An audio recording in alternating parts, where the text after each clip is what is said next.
প্রিয় শ্রোতারা, আজ আমি আপনাদের সামনে এক এমন গল্প নিয়ে এসেছি যা আপনাদের মনকে নাড়া দেবে, এক গভীর আবেগের সমুদ্রে ডুব দেবে। এই গল্পটি একজন নাম প্রকাশে অনিচ্ছুক অনুরাগে আমাদের পাঠিয়েছেন। তার একান্ত অনুরোধে তার ব্যক্তিগত অনুভূতিগুলোকে সম্মান জানিয়ে আমি এই গল্পটি আজ আপনাদের শোনাব। এই গল্পে এমন কিছু মুহূর্ত আছে যা আপনাদের গায়ে কাঁটা দেবে, এক তীব্র রোমান্টিক উত্তেজনা আপনাদের গ্রাস করবে। গল্পের কোনো এক ফাঁকে আমি আমার ব্যক্তিগত আইএমও নাম্বারটি দেব, তাই নাম্বারটি পেতে হলে পুরো গল্পটি মনোযোগ দিয়ে শুনতে হবে। আমার নাম অনন্যা, বয়স ৩৩, সাধারণ এক বাঙালি মধ্যবিত্ত পরিবারের মেয়ে। বিয়ে হয়েছে ৭ বছর।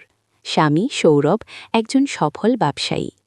আমাদের জগৎটা বাইরে থেকে দেখলে আর ৫টা সাধারণ সুখী পরিবারের মতোই, কিন্তু আমার মনের গভীরে এক গোপন স্রোত বইছে, যা আমাকে এক অচেনা নিষিদ্ধ টানের দিকে টেনে নিয়ে চলেছে।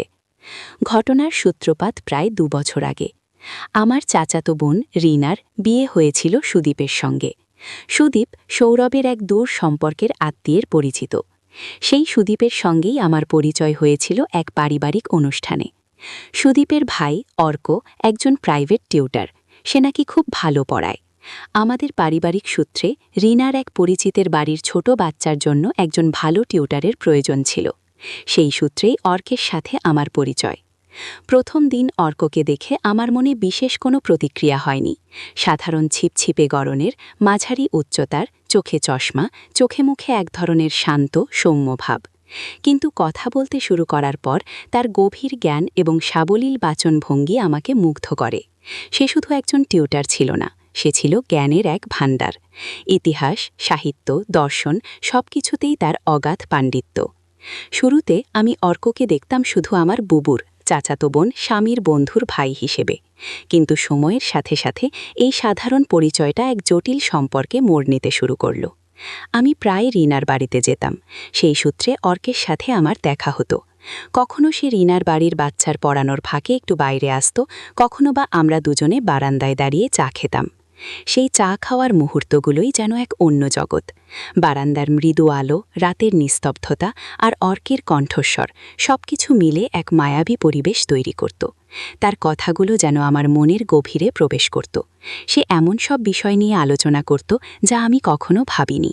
সে আমার ভেতরের সুপ্ত চিন্তাগুলোকে জাগিয়ে তুলছিল।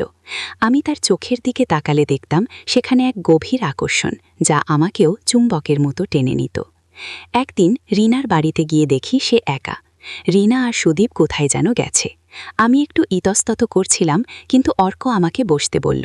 আমরা অনেকক্ষণ ধরে কথা বললাম। সেই প্রথমবার আমি তার হাত স্পর্শ করলাম। সামান্য একটা স্পর্শ, কিন্তু আমার সারা শরীর যেন বিদ্যুৎস্পৃষ্ট হল। তার উষ্ণতা, তার শরীরের গন্ধ সবকিছু আমাকে পাগল করে দিচ্ছিল।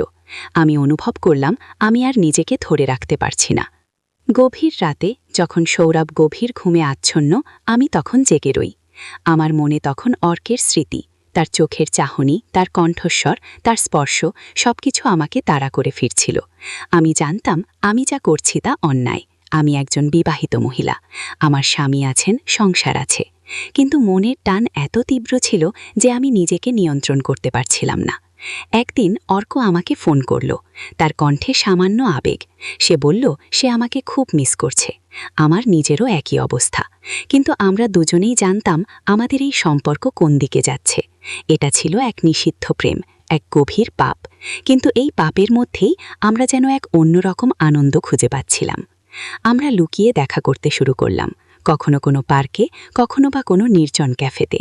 আমাদের প্রতিটা মুহূর্ত ছিল রোমাঞ্চকর, প্রতিটি স্পর্শ ছিল উত্তেজনাময়। যখন আমরা একে অপরের চোখে তাকাতাম, তখন মনে হতো আমরা দুজন ভিন্ন জগতের মানুষ, যারা এই মুহূর্তের জন্য একে অপরের সান্নিধ্য পেয়েছে। অর্কের স্পর্শে আমি আমার সব দুশ্চিন্তা ভুলে যেতাম, সব গ্লানি ধুয়ে যেত।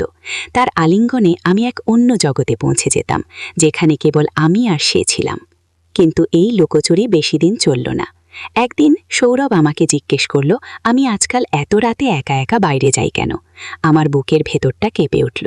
আমি কিভাবে তাকে সত্যিটা বলবো? আমি কি তাকে হারাতে চাই? কিন্তু অর্ককে ছেড়ে থাকার কথাও ভাবতে পারছিলাম না।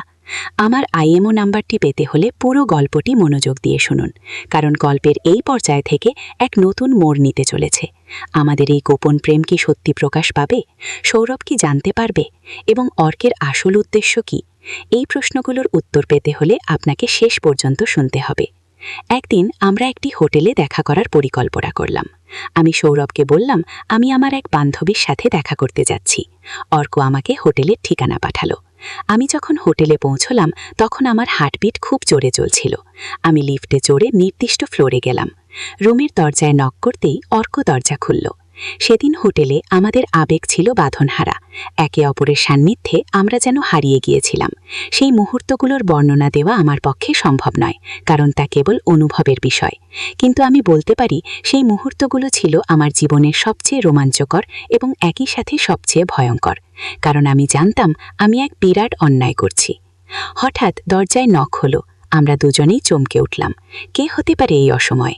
অর্ক দরজার দিকে এগিয়ে গেল। আমি ভয়ে জমে গেলাম। আমার মনে হলো সব শেষ। সৌরভ কি জানতে পেরেছে? তাহলে আমার কি হবে? দরজা খুলতেই যে দৃশ্য দেখলাম তা আমাকে স্তব্ধ করে দিল। দরজার সামনে দাঁড়িয়েছিল।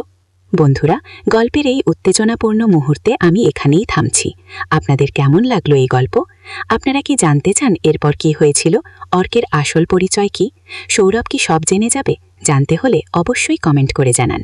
আর হ্যাঁ, আমাদের চ্যানেলটি সাবস্ক্রাইব করতে ভুলবেন না। পরবর্তী পর্বে আমরা এই গল্পের বাকি অংশ নিয়ে আসব।